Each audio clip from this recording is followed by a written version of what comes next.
ಶ್ರೀ ಪರಮಾತ್ಮನೇ ನಮಃ. ಶ್ರೀಮದ್ಭಗವದ್ಗೀತಾ ಅಥ ಸಪ್ತಮೋऽಧ್ಯಾಯಃ.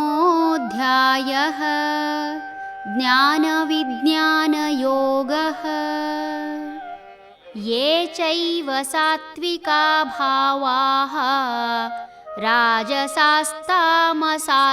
ಯೇ ಮತ್ತ ಯೇ ವೇತಿ ತಾನ್ ವಿದ್ಧಿ ನತ್ವಹಂ ತೇಷು ತೇ ಮಯಿ. ಸತ್ವ, ರಜ, ತಮ ಎಂಬ ಮೂರು ಭಾವಗಳಿಂದ ಕೂಡಿದ ಪ್ರಕೃತಿಯು ನನ್ನಿಂದಲೇ ಬಂದುದು ಎಂದು ತಿಳಿ. ಆದರೂ ಅವುಗಳಲ್ಲಿ ನಾನಿಲ್ಲ, ಅವುಗಳು ನನ್ನಲ್ಲಿರುತ್ತವೆ. ಪ್ರಕೃತಿಯಲ್ಲಿ ಮೂರು ಗುಣಗಳು ಇರುವುದು ಎಲ್ಲರಿಗೂ ತಿಳಿದ ವಿಷಯ. ಈ ಪ್ರಪಂಚಕ್ಕೆ ಈ ಮೂರು ಗುಣಗಳು ಅವಶ್ಯಕ. ಏಕಂ ಸತ್ ವಿಪ್ರ ಬಹುಧಾ ವದಂತಿ ಎನ್ನುವ ಉಪನಿಷತ್ ವಾಕ್ಯದ ಪ್ರಕಾರ ಹೇಳುವುದಾದರೆ ಇದರ ಅರ್ಥ ಇಷ್ಟೇ: ಇಲ್ಲಿರುವ ಎಲ್ಲವೂ ಒಂದೇ, ಆದರೆ ಪ್ರಾಜ್ಞರು ಬೇರೆ ಬೇರೆ ಎಂದು ಹೇಳುತ್ತಾರೆ. ಮನುಷ್ಯರಿಗೆ ಆಗಾಗ ಜ್ಞಾನೋದಯವಾಗುತ್ತದೆ. ಆಗ ಹೇಳುವುದುಂಟು, ನಾವೆಲ್ಲ ಒಂದೇ, ನಮ್ಮಲ್ಲಿ ಹರಿಯುತ್ತಿರುವುದು ಒಂದೇ ರಕ್ತ. ಅಂದರೆ ತಮಗೆ ಬೇಕಾದಾಗ ಬೇಕಾದಂತೆ ವರ್ಣಿಸುವುದು ಸಹಜ. ಜೀವಿಗಳಲ್ಲಿ ಈ ತ್ರಿಗುಣ ಇಲ್ಲದೆ ಹೋಗಿದ್ದರೆ ಬಹುಶಃ ವೈವಿಧ್ಯತೆ ಇಲ್ಲವಾಗಿರುತ್ತಿತ್ತು. ಜನರ ಭಾವನೆಗಳಿಗನುಗುಣವಾಗಿ ಈ ಪ್ರಪಂಚ ಸಾಗುತ್ತದೆ. ಕೇವಲ ಸಾತ್ವಿಕರಿಂದಾಗಲಿ ಅಥವಾ ರಾಜಸಿಕ ಹಾಗೂ ತಾಮಸಿಕ ಗುಣದವರಿಂದ ಈ ಪ್ರಪಂಚ ನಡೆಯದು.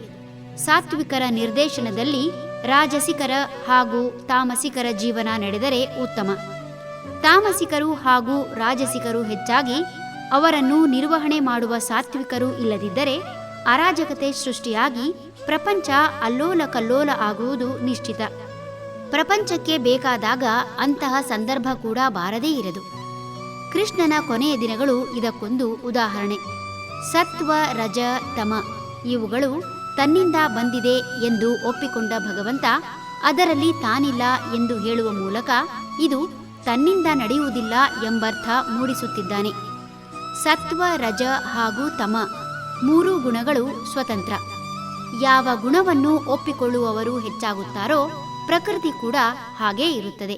ಇಂದಿನ ಕಾಲಮಾನಗಳಲ್ಲೂ ಒಂದೊಂದು ಪ್ರದೇಶದಲ್ಲಿ ಒಂದೊಂದು ಗುಣ ಉಳ್ಳವರು ಹೆಚ್ಚಾಗಿ ಇರುವವರನ್ನು ಕಾಣಬಹುದು. ಗುಣಗಳನ್ನು ಒಪ್ಪಿಕೊಂಡ ಕಾರಣಕ್ಕಾಗಿ ರಜ ಹಾಗೂ ತಮೋ ಗುಣ ಹೆಚ್ಚು ಇದ್ದಲ್ಲಿ ಸದಾ ಹಿಂಸಾತ್ಮಕ ಘಟನೆಗಳು ನಡೆಯುತ್ತಲೇ ಇರುತ್ತವೆ. ಸಾತ್ವಿಕರು ಕಡಿಮೆಯಾದಂತೆಲ್ಲ ಸಮಾಜದ ಸ್ವಾಸ್ಥ್ಯ ಹದಗೆಡುತ್ತದೆ.